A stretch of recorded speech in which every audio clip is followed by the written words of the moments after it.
There are people in the world who, even from a very early time in life, felt that their life would be part of some kind of great transition, some kind of sea change in human civilization. Not a peaceful transition necessarily, but a great transition. And of course, we all want to give definition to these deeper feelings, but rarely do our definitions account for the real scope of an experience that's coming from a deeper place within us. This is not the result of an intellectual pursuit, as much as it is innate intelligence telling us something, orienting us in a certain direction in life if we can follow it. Sometime in fairly recent times, we crossed an invisible line where our emergence into a greater community of intelligent life would go into another stage, greater movement. Not by us, but by those around us in the universe who know of us. Greater forces.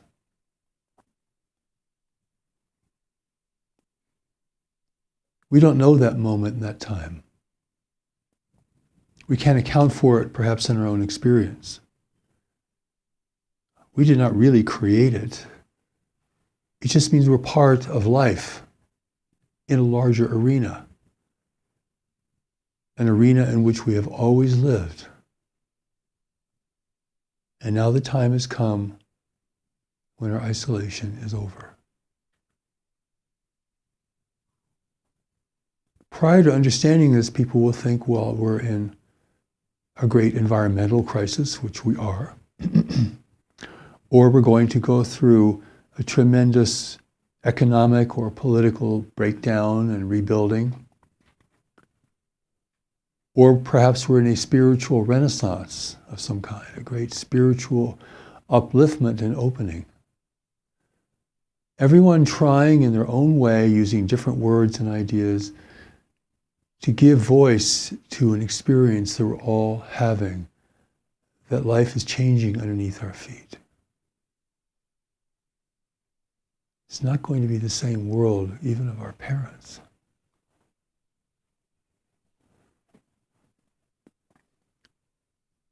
Many are hopeful, many are fearful. But somewhere in between, we need to take a position of clarity and objectivity, sobriety. Knowing the difference between reality and what we think or want or believe. Last evening I gave a definition of reality, a kind of practical, expedient definition. That reality is everything that is beyond our thoughts and beliefs. Happening. And we're either aware of it or we're not. Life is moving.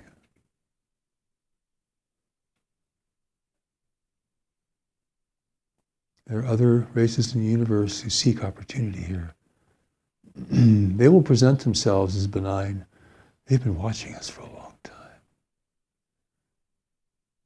They will speak to our aspirations. They will speak to our failures. They will speak in such a way as to give us the impression that they can provide these things for us, that we seek and cannot find. The answer to our great and growing global problems. It's all a deception. Clever. We think the universe is full of war. Our movies are like that. Films are like that, but it's full of persuasion.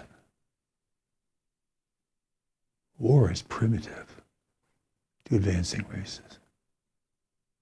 Destructive and often needless.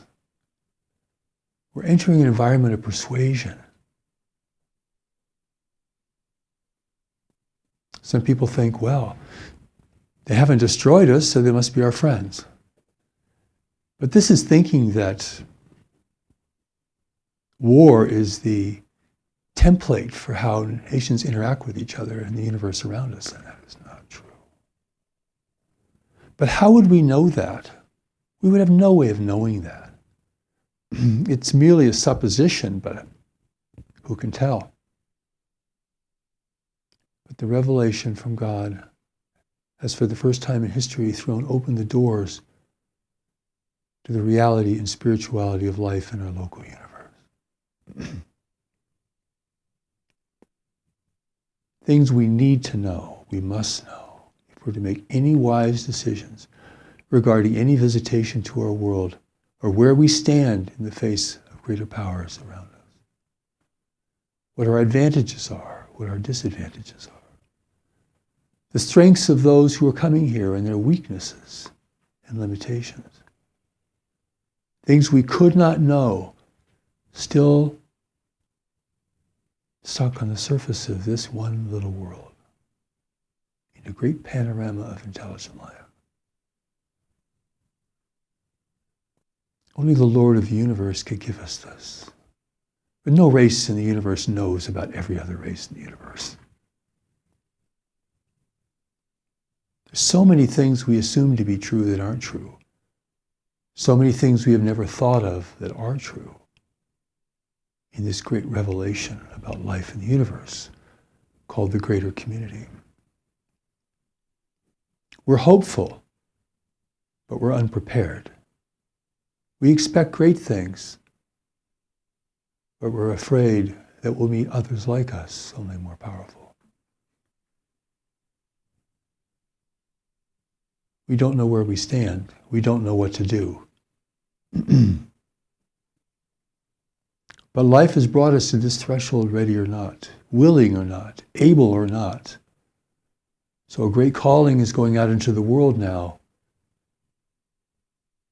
to bring this great revelation to people, and with it, the awareness of spirituality in the universe, the realities of life beyond our planet, and what we must do to understand and face these things.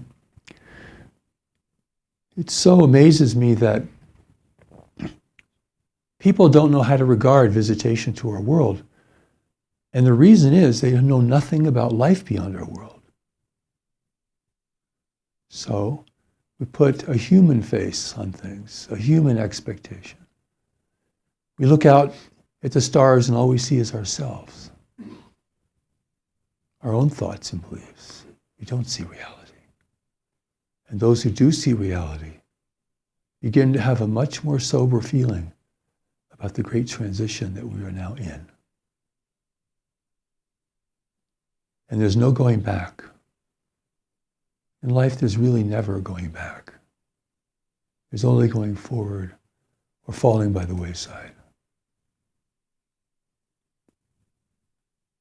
We have to keep pace with the movement of life. That's a challenge, but it's a good challenge.